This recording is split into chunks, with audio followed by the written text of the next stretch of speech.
Selamat pagi. Pertama, saya akan memperkenalkan nama saya. Nama saya Leci Witalis, NPM 182006619. Saya berasal dari lokal D non-regular, nomor absen 26. Ya, baiklah, pada kesempatan ini saya akan menjelaskan tugas dari mata kuliah Perencanaan Pembangunan tentang hukum dan peradilan. Yang pertama, saya akan menjelaskan apa itu hukum. Hukum merupakan norma berupa setiap warga negara wajib mematuhi hukum. Hukum adalah peraturan secara resmi yang dianggap yang dikokohkan oleh penguasa dan pemerintah. Hukum merupakan dibuat pemerintah dan dituangkan dalam aturan tertulis maupun tidak tertulis, bersifat memikat dan sesuai dengan kebutuhan masyarakat secara keseluruhan, disertai ancaman sanksi bagi pelanggar aturan tersebut. Sistem merupakan seperangkat aturan yang tersusun secara teratur serta berasal dari berbagai pandangan asas teori dan para perkara. Sementara peradilan merupakan segala sesuatu yang berhubungan dengan perkara hukum. Sistem hukum dan peradilan saling berhubungan satu sama lain. Dua-duanya membentuk sinergi di bidang hukum secara di seluruh negara.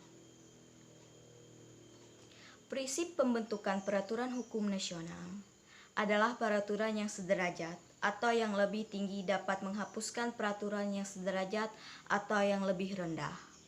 Apabila peraturan yang sederajat bertentangan dengan peraturan sederajat lainnya, maka yang berlaku adalah peraturan yang terbaru. Peraturan yang lama dikesampingkan. Jika peraturan yang lebih tinggi tingkatannya bertentangan dengan peraturan yang rendah, maka yang berlaku adalah peraturan yang lebih tinggi tingkatnya. Sementara peraturan yang mengatur hal-hal kekhususan dari hal-hal umum yang diatur oleh peraturan yang sederajat, maka yang berlaku adalah peraturan yang mendesak hak tersebut. Yang selanjutnya saya akan menjelaskan masalah hukum dan peradilan. Bahwa hukum menyelesaikan segala persoalan bagi semua pemegang teori konvensional harus ditinggalkan karena terbukti bahwa saat ini hukum ternyata tidak mampu menyelesaikan persoalannya sendiri. Maka dari itu, segala masyarakat di muka bumi di Indonesia atau dimanapun yang berada saat ini, semua menyelesaikan hukum berhubungan dengan orang-orang yang ternama.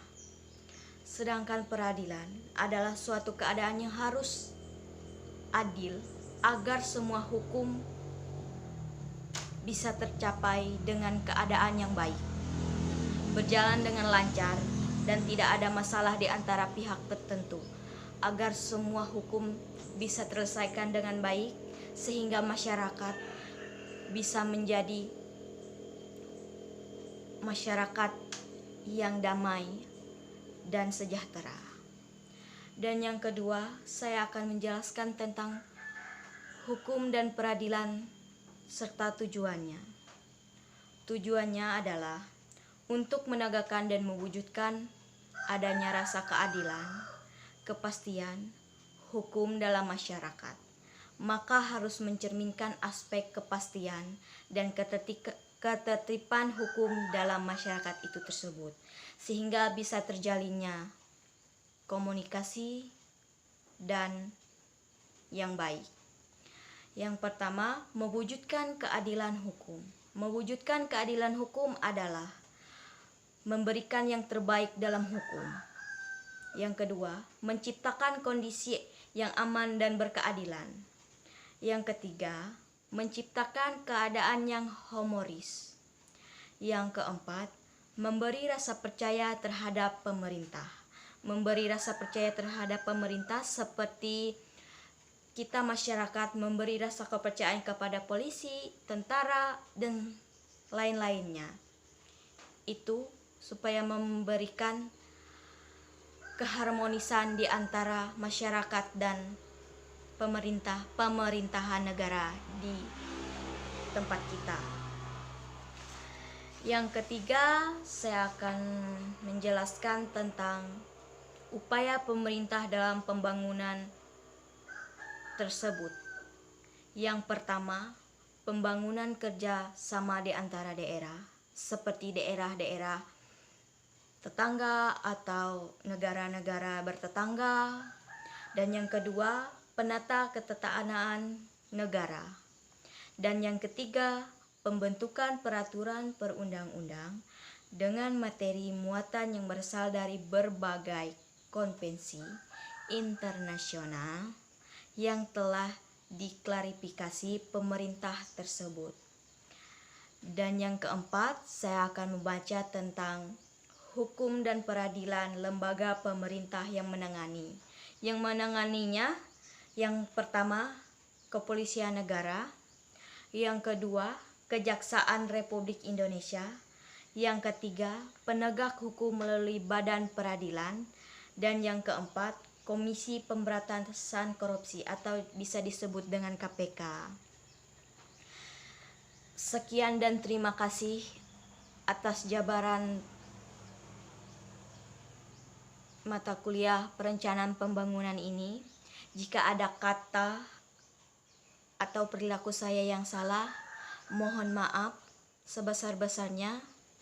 Selamat pagi, salam sehat untuk kita semua.